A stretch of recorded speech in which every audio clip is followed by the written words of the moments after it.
Okay, so we're going to start now with the inside jacket pockets, and there's a number of techniques that I want to cover with this, and we're going to start off with a very simple one of my personal favorites. It's a very good way of stealing from the inside jacket pocket because all the motivation for it is built in. And essentially what it's going to look like is that I'm going to reach in and take something else out, and that becomes the cover for the steal itself. So say, for example, we vanished a coin at some point. The coin is obviously just going to be hidden in finger palm. You know, you've done some kind of false transfer, whichever way around. Coin is in finger palm. The jacket is opened up. We reach in, lifting up the item, and it's very important, by the way, when we're stealing from the inside jacket pockets in particular, that we lift the item we're stealing so it's clear of the edge of the pocket. Otherwise, we end up getting this snag action, which can be quite annoying when you're trying to do a steal. So lift the item so it's clear of the pocket, pull the item forward as if you are looking inside.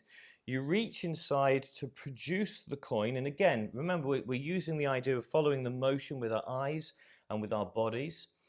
So we bring the coin into view. Naturally, he follows the coin as it comes out, which gives us the opportunity to raise the item up and straight over the shoulder. So let me just do that again for you so you can see. Maybe you've done a false transfer, you've vanished the item. You say it's inside the jacket pocket. You raise the item up so you can see inside. You reach in, produce the coin, and as his eyes follow it, you steal up and over the shoulder.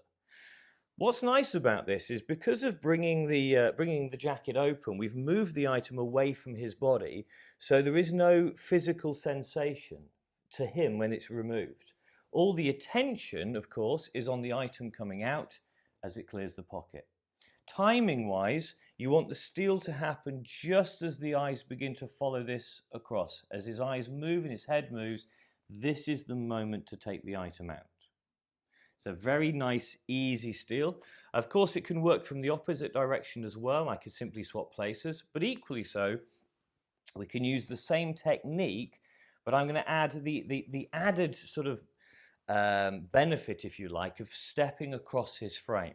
So this time the coin is going to be in the other hand. So I'll have done a fake transfer. The coin is now in my right hand. Reaching across with the left, I lift the wallet up. I look down inside, and as I reach across, two things are going to happen. The same time this is brought out and into view, I'm also going to step across his body to bring it into view.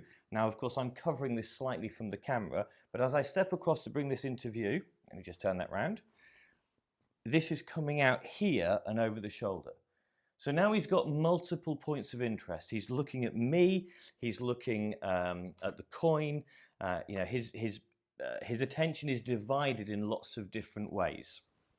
So if I do this the opposite way again, let me just step you across just a touch.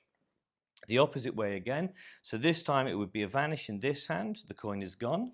I reach across, lift the wallet so it's clear, reach behind it to take the object out, and as I step across and bring the coin into view, the wallet can come out and over the shoulder. It's a very simple steal. Thank you very much. Just stand there for a second.